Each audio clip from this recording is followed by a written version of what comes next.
તો આ જ મુદ્દે દિલીપ હર્ષવર્ધન જે પોલિટિકલ एक्सपर्ट છે हमारी સાથે જોડાઈ ગયા છે दिल्ली थी। सर, स्वागत है आपका केटीवी न्यूज़ गुजराती में।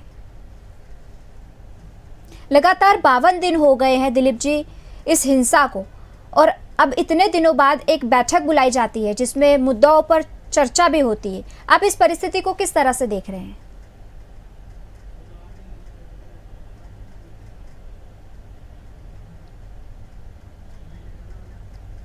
तो जे रीते सतत 52 દિવસોથી હિંસા ફાટી નીકળી હતી તેને લઈને કોઈ અપડેટ્સ તો જોવા મળતા હતા, પરંતુ સાથે જ વિપક્ષ દ્વારા સતત આ વાતને લઈને આક્ષેપો પણ કરવામાં આવ્યા હતા। આ વચ્ચે રાહુલ ગાંધીએ પણ તે અપડેટ્સને લઈને એક ટ્વીટ કર્યું હતું। ટ્વીટમાં તેમણે પણ એવું કહ્યું હતું કે વડાપ્રધાન નરેન્દ્ર મોદી જ્યારે વિદેશના પ્રવાસે છે તે દરમિયાન આ સર્વદલીય બેઠકનું આયોજન કરવામાં આવ્યું છે, તો શું તેમને રસ નથી આ મુદ્દા ઉપર, તેવો પણ તેમનો એક પ્રશ્ન હતો। અને આ વચ્ચે અનેક વિપક્ષના નેતાઓએ પણ આ વચ્ચે આક્ષેપો તેઓ કરતા જોવા મળ્યા હતા, પરંતુ અત્યારે આ બેઠક કરવામાં આવી। બેઠકમાં દિગ્ગજ નેતાઓ પણ ઉપસ્થિત જોવા મળ્યા હતા। નોંધનીય વાત એ છે કે 52 દિવસથી ચાલી રહી છે આ હિંસા, અને આ હિંસાને ધ્યાનમાં રાખીને આજે એક સર્વપક્ષીય બેઠકનું આયોજન કરવામાં આવ્યું હતું, જેમાં અનેક મુદ્દાઓ પર ચર્ચા પર કરવામાં આવી છે। આ બેઠક પહેલાં પણ ફરી એકવાર કોંગ્રેસે નિશાન સાધ્યું હતું અને તેમણે કહ્યું હતું, ટ્વીટ કરીને કહ્યું હતું કે 52 દિવસથી સળગી રહ્યું છે મણિપુર, અને તે દરમિયાન હવે ગૃહમંત્રી સર્વપક્ષીય બેઠક બોલાઈ છે। ખરેખરમાં જો પીએમ મોદી આ વખતે આ બેઠકનું નેતૃત્વ કરતા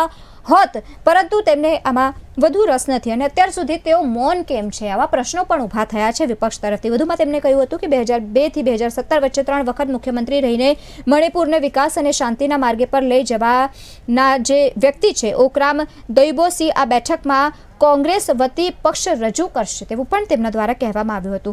અને કોઈ આ વખતે આ જ મુદ્દાઓ પર ચર્ચા કરવા માંગે છે, કારણ કે 52 દિવસ થઈ ગયા છે અને હજુ સુધી આમાં કોઈ પણ પ્રકારનો મહત્વનો નિવેદન કેન્દ્ર સરકાર તરફથી પણ સામે આવ્યું નથી।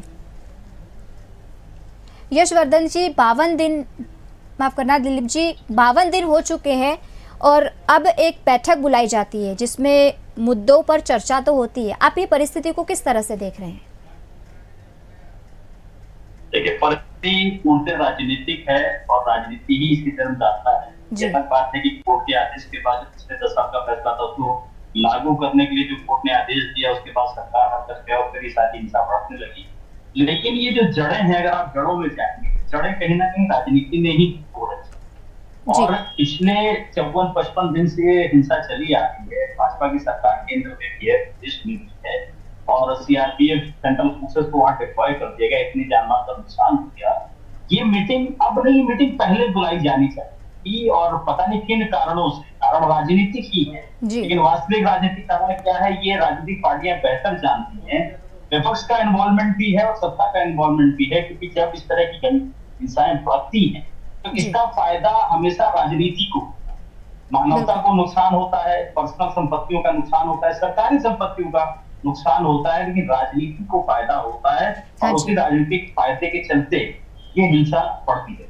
बिल्कुल दिलीप जी, अगर ये बैठक इन्हीं 52 दिनों की वजह, अगर जब हिंसा हुई थी 2-3 दिनों में अगर ये बैठक बुलाई जाती तो क्या परिस्थिति आज जिस मुकाम पर है उस मुकाम पर न होती, ऐसा कह सकते हैं?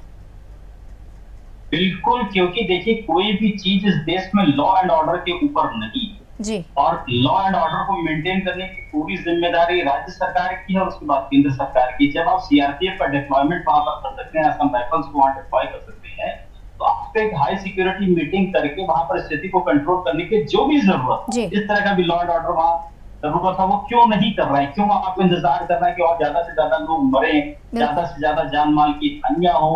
तो ये इंतजार सरकार क्यों कर रही है? सरकार के पास ऐसा कोई कारण नहीं है जिसकी वजह से वो इस बात की जेन्युइनिटी को सिद्ध कर सके कि हमने इन कारणों से हिंसा को बढ़ने दिया। 2 समुदायों के बीच का झगड़ा है, लेकिन वो झगड़ा सुलझाने की जिम्मेदारी अल्टीमेटली किसकी है? अल्टीमेटली तो सरकार को ही करना पड़ेगा, लॉ एंड ऑर्डर को ही करना पड़ेगा, क्योंकि जिन लोगों में झगड़ा चल रहा है उन लोग अब अपने आप से रुकने वाले नहीं है। अगर अपने आप से उन समुदायों में सुलह हो सकती होती तो वो पहले हो चुकी हो। ये झगड़े बहुत पहले चले आ रहे हैं, और जातीय झगड़े, जातीय सुप्रीमेसी के झगड़े, तो ये सुप्रीमेसी के झगड़े बिना सरकारी इंटरवेंशन के सुलझ ही नहीं सकते हैं। बिल्कुल, हाँ जी।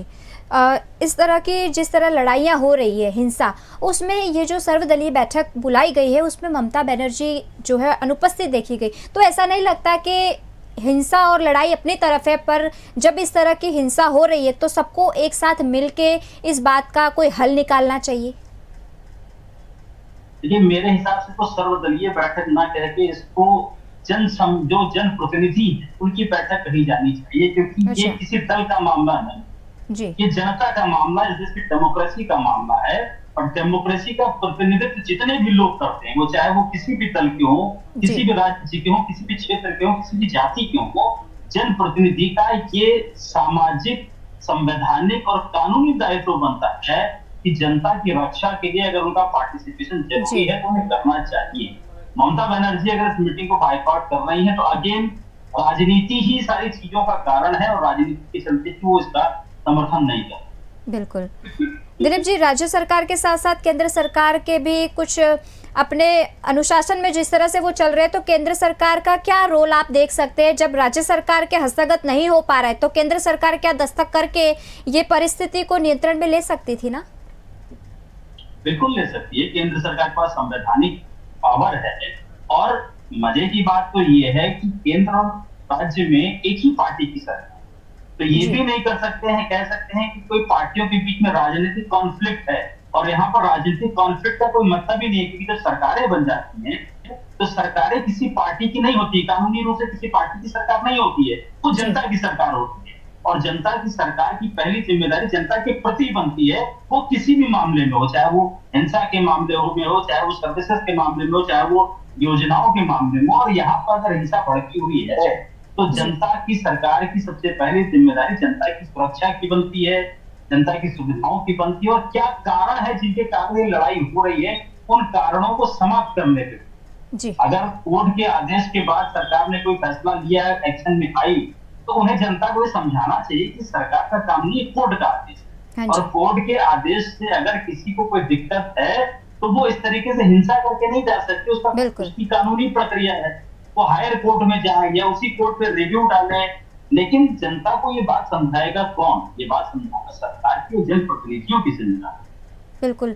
इसी बीच में जिस तरह से ट्वीट भी सामने आया, राहुल गांधी ने भी बताया है, और साथ में विपक्ष के लोगों का भी ये कहना है कि एक तरफ देश भर में हिंसा हो रही है और पीएम नरेंद्र मोदी विदेश के प्रवास पे हैं, तो किस तरह से आप ये सारी सिचुएशन को देख रहे हैं? क्योंकि लगातार जो है विपक्ष इस तरह की टीका कर रहे हैं।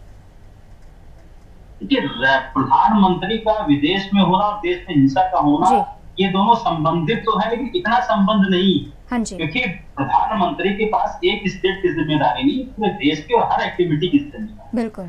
और प्रदेश में अगर झगड़ा चल रहा है तो उसको चलाने के लिए संभालने के एडमिनिस्ट्रेशन है, मंत्रालय है, खाली प्रधानमंत्री की थोड़ी जिम्मेदार है वहां की हिंसा को सही करने के लिए या उसको रोकने के लिए।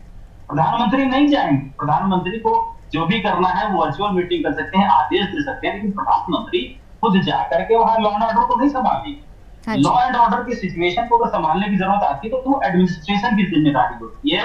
लेजिस्लेशन सरकारें उसको रिव्यू कर सकती हैं, उस पर आदेश जारी कर सकती हैं, और जो बाखूबी कहीं भी बैठ के किया जा सकता है। तो प्रधानमंत्री का अगर विदेशी दौरा हो रहा है और उस पर अपोजिशन ऑब्जेक्ट कर रहा है, तो ये पूर्णतः राजनीतिक बयानबाजियां हैं, इनका वास्तविकता से कोई लेना देना नहीं। बिल्कुल जी, बिल्कुल। इसी के साथ में अब जिस तरह से आज सर्वदल की एक बैठक हुई है, आने वाले समय में आप इस बैठक के दौरान ये हिंसा जिस तरह से निकली है, आप ये सारी परिस्थितियों को किस तरह से देख रहे हैं, और साथ में आज जो बैठक हुई है उसके बाद किस तरह के जो निर्णय है वो सरकार ले सकती है?